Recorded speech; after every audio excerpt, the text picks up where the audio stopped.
programming films professionally, that is, someone's been paying me for this, since about 1980. And I don't think since that time, in all honesty, a month has gone by where I haven't received a phone call from someone asking me where they could get some film that had originally been shown in the American Film Theater. Over the years, the films that were produced over the 2 seasons of the American Film Theater have really become legendary for their performances, for their interpretation. And I think for me as a film programmer, what especially impressed me was just the extraordinary ambition of the project. They really wanted to see great plays beautifully interpreted on screen. So it's really, in many ways, has always been a kind of hallmark for me of a kind of vision, a certain kind of cultural assertion that indeed American cinema and American film audiences had come to the point that, yes, indeed, they could take and enjoy and appreciate this kind of work. Mr. Prioli, with the help of this instrument, Mr. Galilei has made discoveries that will revolutionize our conception of the universe. Mr. Galilei has provided the town with a first-rate water pump. The irrigation works you designed function splendidly. How was I to expect this? Not so fast, Priuli. I may be on the track of a sensational gadget. Certain of the stars appear to have regular movements. If there were a clock in the sky, it could be seen from anywhere. That might be useful to your ship owners. Hmm? The AFT films, after their initial debut in the 70s, largely disappeared from ready access.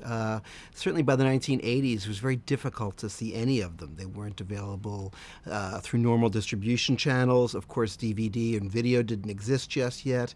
So in a way, I think they existed more on the level of legend. Seen today, I think they represent really a moment and how can you say, an attempt of extraordinary ambition to bring a certain level and kind of work to American cinema that I think certainly at that time was found to be lacking. What I find most astonishing, I think, is the wonder of daylight, of the sun. All the centuries, millenniums, all the history. I wonder if that's why we sleep at night, because the darkness still frightens us. They say we sleep to let the demons out, to let the mind go raving mad, our dreams and nightmares, all our logic gone awry, the dark side of our reason. And when the daylight comes again, comes order with it. There's a kind of fascinating history about the relationship between theater and cinema, which is, of course, still being written. Certainly in the earliest days of the medium, there was an attempt to sort of purge cinema of theatrical elements. To call a film theatrical was very much to denigrate it, at least I think in terms of Western cinema. The drink's done him no harm at all. No, the harm that I was done a very long time ago indeed. Andy. Do you remember when I used to cry outside that door, let me in, let me in? Oh, now. Why wasn't it ever opened? Why? Andy. Why wasn't it ever opened, Steve? Andy. Why wasn't it ever opened, Steve?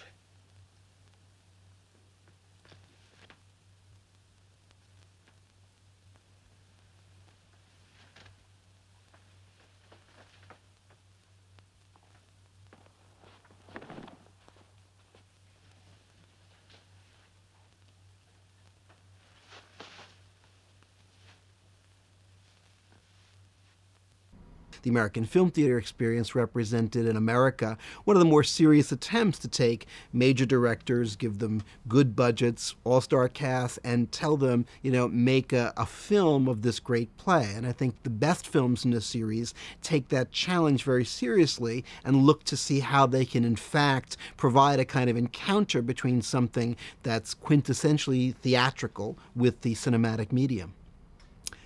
At their most successful, I think what they did was point out that many of the people involved in American film, directors like John Frankenheimer or Joseph Losey or casts such as the ones that we see assembled here, really were people who could be called upon to do really extraordinary work. Often the conditions of the industry and whatever led them sometimes to not working at their best. But here, Eli Landau, I think, provided a certain kind of almost haven for them to allow them, in almost an experimental manner, to really work at their best in a kind of situation where to provide the most powerful rendition of a great piece of dramatic literature seemed to be what was most at hand.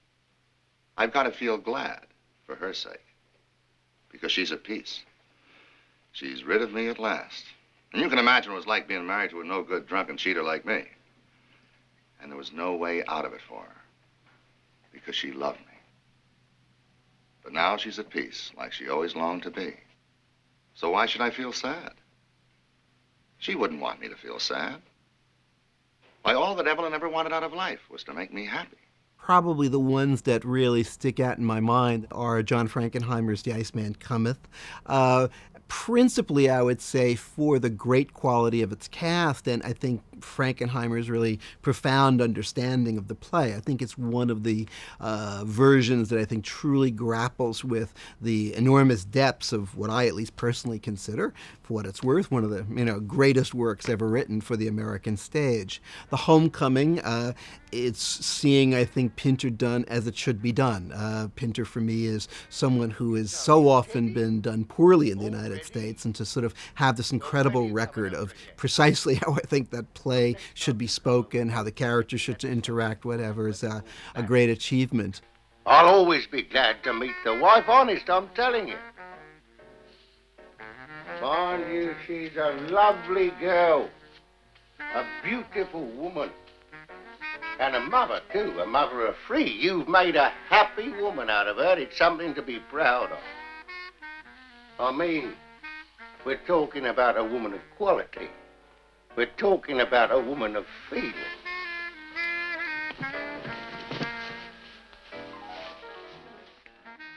The challenge for Americans, probably somewhat less for Britishers, is, I think, the ability to actually speak these lines. You can read them and whatever, but doing Pinter requires the ability to know how Pinter should be spoken.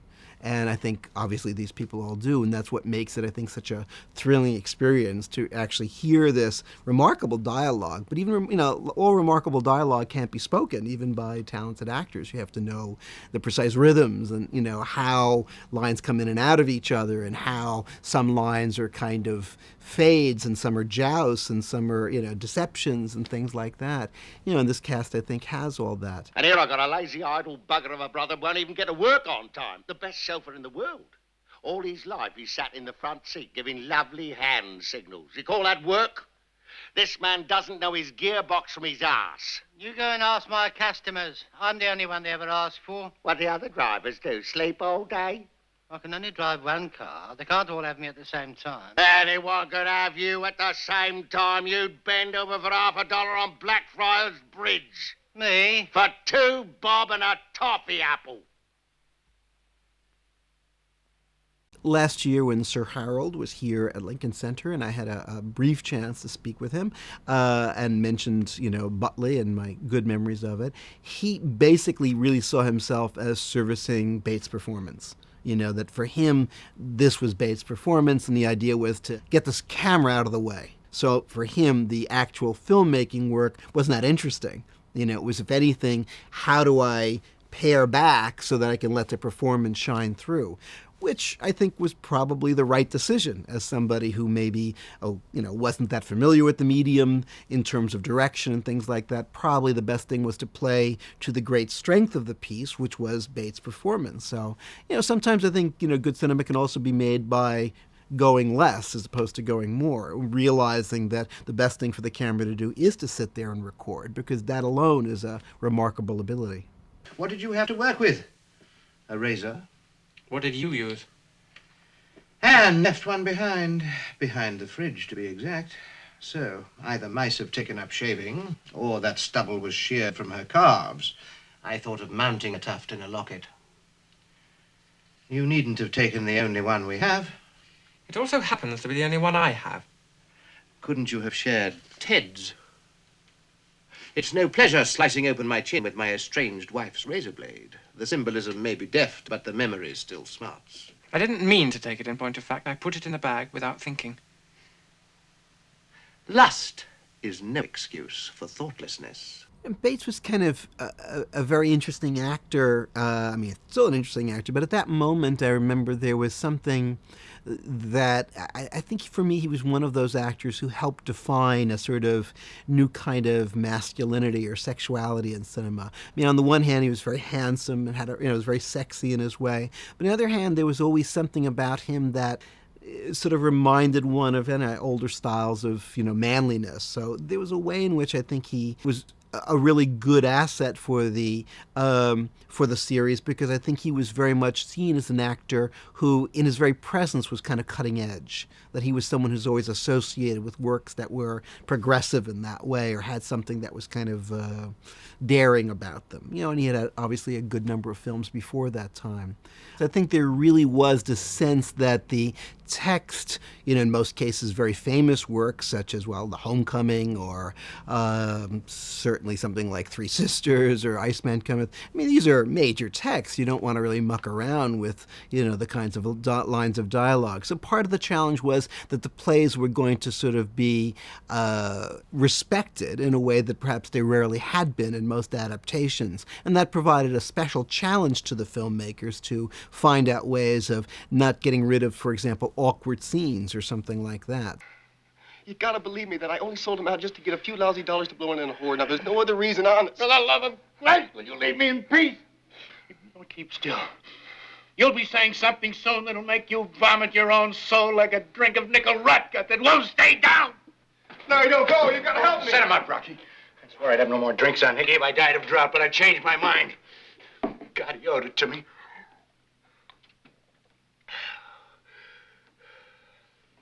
I'd be blind to the world now. It was the Iceman of Death himself treating. I wouldn't be the first and I won't be the last to cite that, among the great achievements of the American film theater was to capture a series of extraordinary performances. Obviously, 2 or 3 or more of the performances in Iceman Cometh, Frederick March, Robert Ryan, young Jeff Bridges, I think are all really, memorable performances. Even a film that I think is not one of the most successful, although I think it's quite watchable, Guy Green's Luther has an astounding performance at its heart. Stacy Keach really is Luther in an amazing way. So in that sense, I think, film can do a lot of things. Among the things film can do is preserve a great performance. And that's one of the things that I think the American film theater is valuable for, to capture these actors often in, wonderful moments, working with great texts that they really understand. If you cannot see reality, let the accumulated wisdom of the church see it for you. We are at the brink of violence and pillage and anarchy. You can stop that by retracting your heresies and depriving this mob of its leader. I believe in the goodness of ordinary men, and I do not fear them. And unless I am shown by the testimony of the scriptures, for I don't believe in popes or councils, unless I am refuted by scriptures and my conscience is captured by God's own word, I cannot and will not recant, since to act against one's conscience is neither safe nor honest. Here I stand. God help me. I can do no more. One of the things that the American film theater wanted to do, and this was one of the reasons that people criticized it at the time, it clearly was an attempt at a certain kind of high culture filmmaking, or some might call it high culture.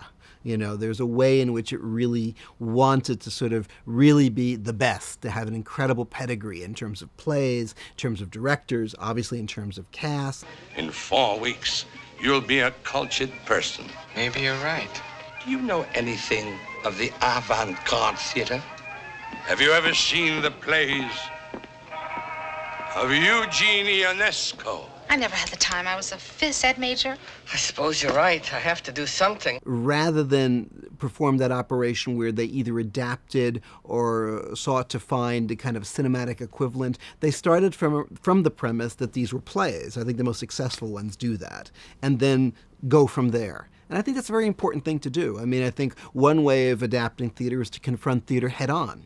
To really say this is a theatrical piece. Part of the power of this piece is that it's been imagined in a theatrical setting. Now, how can I use that to my advantage? I love you.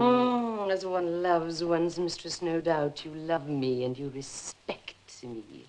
While you're waiting for a legacy, a clause in my will naming you beneficiary. I would do the impossible for you. Oh, I know. You'd throw myself into the fire for me.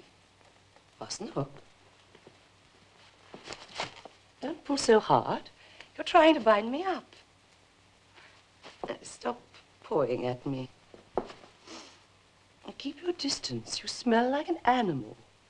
From what foul attic where lackeys defile you at night did you get that smell? Part of, I think, the power of that play has always been a certain kind of carnal element. In fact, I think that sort of runs through all of Genet's work. And, there is something to watching those women traipsing around the stairs or, playing each other's roles and whatever, or especially if you do it as Genet intended with men playing women, then I think it takes on a whole other life. I think Men in the Glass Booth has, several levels or layers of importance. The film comes out at a time where, and I think in American culture, discussion of the Holocaust became a sort of possibility. And I think one of the things that Men in the Glass Booth did was present a Holocaust story that, in a way, has levels of psychological complexity that normally weren't associated. I mean, the Holocaust stories tend to be fairly black and white. You tend to know exactly who the good guys are and exactly who the bad guys are. But here was a play, a piece that had the courage to actually sort of talk about the kind of warping effects, not only on the victimizers, but on the victims as well.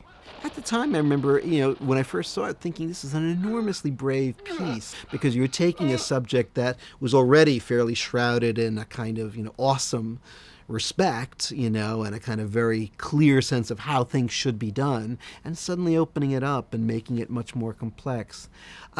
Schell's performance, it's completely effective. I mean, I can't imagine any other performer in that kind of role. I mean, he brings a kind of larger-than-life quality, and yet I think by the end becomes rather pitiful. So I think it works. Realities around him. It won't work, Doc. What won't work? If I'm psychotic, then 80 million Germans were psychotic. Then half the Gentiles and all the Muslims and the black activists and the Protestant members of the yacht and golf clubs in the United States are psychotic. And even you won't say that. No, I won't say it because I can't prove it medically, but I believe it. Look, you have to get it through your head, Doc. To segregate you, restrict you, persecute you, and exterminate you. Remember, we called it the final solution. These were and are socially approved acts. And socially approved acts, particularly when they are committed by a whole nation, are not psychotic. You people just ain't popular, Doc. The forbidden fruit aspect probably shouldn't be put down. I think that is very much part of it. There is this sense of seeing something that has been unavailable for a long time. Again, because so many of the films aren't contemporary stories, it's not like they have that time capsule effect, although perhaps one might say that they do in terms of certain aspects of cinematic style. I believe that dinner is served. Yes. If any of you have the stomach for it. One can talk about the individual films and, their qualities and whatever. The idea itself is, I guess, what to me remains today, and the kind of my incredible admiration for the people who embarked on, something that I guess many people might consider almost foolhardy in a way. I mean, it was really a very bold move, and I think it's only as we look back with 25 years that we're able to see just how daring it was. That especially, I guess, what American cinema has become now in an endless cycle of remakes and things like that, to do something, to have this much faith in the American public is very moving in that way.